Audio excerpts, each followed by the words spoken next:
Assalamualaikum warahmatullahi wabarakatuh. Perkenalkan, nama saya Talita Jalestari dari Prodi PJJ Manajemen, mata kuliah pengantar teknologi informasi. Di sini saya ingin mempresentasikan hasil tugas 2 saya yang berjudul Analisis Peran Teknologi Informasi dalam mendorong transformasi digital sektor keuangan. Di halaman pertama ada abstrak, pendahuluan umum, tujuan penelitian, metode penelitian, hasil utama, dan pendukung keberhasilan. Pendahuluan umum, transformasi digital di sektor keuangan Indonesia menjadi agenda strategis seiring perkembangan teknologi informasi yang pesat. Tujuan penelitian, menganalisis peran TI sebagai pergerak utama transformasi digital lintas subsektor keuangan atau perbankan, asuransi, pasar modal, dan fintech. Dan implikasinya terhadap efisiensi operasional, inovasi layanan, dan inklusi keuangan.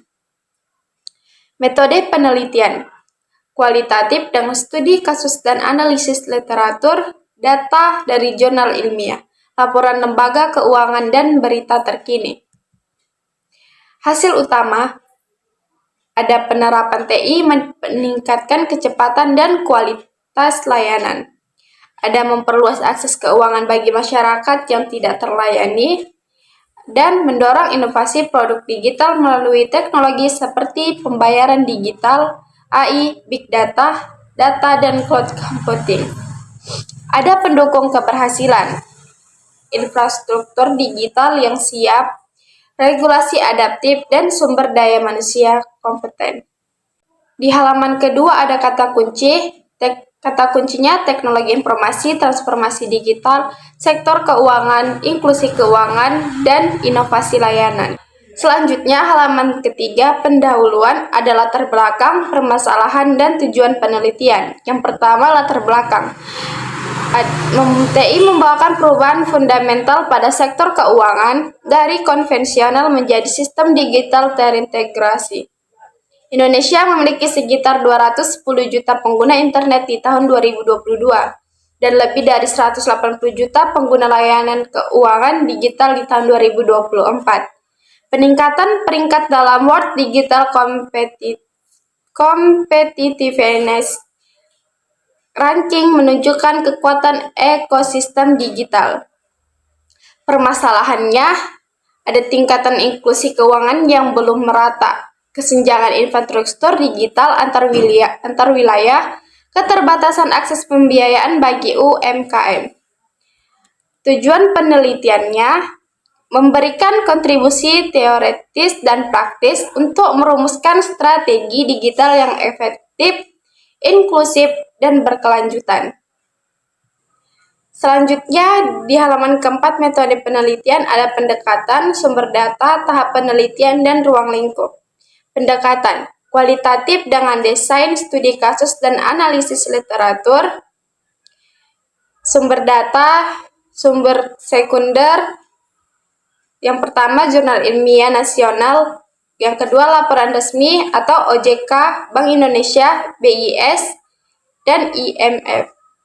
Yang ketiga, ada berita terkait fintech dan digital banking. Tahap penelitiannya, 1. Pengumpulan data dari berbagai publikasi. 2. Klasifikasi informasi berdasarkan tema atau efisiensi, inovasi, dan inklusi.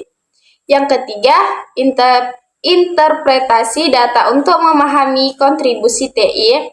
Dan yang keempat, sintesis hasil untuk menjawab rumusan masalah. Yang terakhir ada ruang lingkup, institusi keuangan Indonesia atau perbankan tradisional dan fintech. Selanjutnya di halaman kelima, hasil dan pembahasan peran TI di subsektor. Yang pertama ada perbankan, yang kedua asuransi, yang ketiga pasar modal, dan keempat fintech. Yang pertama perbankan, pergeseran ke layanan digital atau digital banking, automasi kredit, open banking. Kedua ada meningkatkan inklusi keuangan dan efisiensi operasional, regulasi terus beradaptasi untuk melindungi konsumen dan stabilitas sistem. Yang kedua asuransi, pengembangan produk personalisasi berbasis LOT, otomasi iklan dan digital underwriting menggunakan big data. Literatur lokal masih berbatas, namun bukti global mendukung peran TI. Yang ketiga, pasar modal, penggunaan platform perdagangan online dan AI untuk keputusan investasi, mempermudah akses investor retail, dan meningkatkan efisiensi perdagangan. Yang terakhir, nomor 4, fintech, adopsi TI paling intensif, mendorong efisiensi dan inklusi keuangan, tantangannya literasi digital dan keamanan data. Selanjutnya di halaman ke-6, hasil dan pembahasan inovasi TI. Inovasi teknologi yang memengaruhi transformasi sebagai berikut. 1. Pembayaran digital. Dompet digital mempercepat dan meningkatkan efisiensi transaksi. 2. Artificial intelligence and machine learning.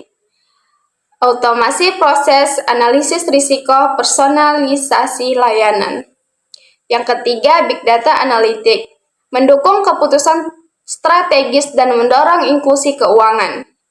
Yang keempat, cloud computing and open banking, fleksibilitas infrastruktur dan interoperabilitas data. Selanjutnya di halaman ke-7, hasil dan pembahasan tantangan dan peluang. Ada tantangan dan peluang. Tantangannya 1. Keamanan siber dan privasi data. Risiko serangan siber meningkat seiring pertumbuhan layanan digital. Yang kedua, kesenjangan literasi digital. Literasi finansial dan digital yang belum merata menghambat adopsi. Yang ketiga, regulasi adaptif. Dibutuhkan sistem regulasi yang responsif untuk mendukung inovasi dan stabilitas. Peluangnya 1. Inklusi keuangan, membuka akses bagi masyarakat unbanked. Yang kedua, inovasi produk layanan, kredit mikro digital, robo advisory, open finance. Yang ketiga, efisiensi biaya operasional, automasi mengurangi biaya operasional institusi. Selanjutnya, di halaman ke-8 ada kesimpulan.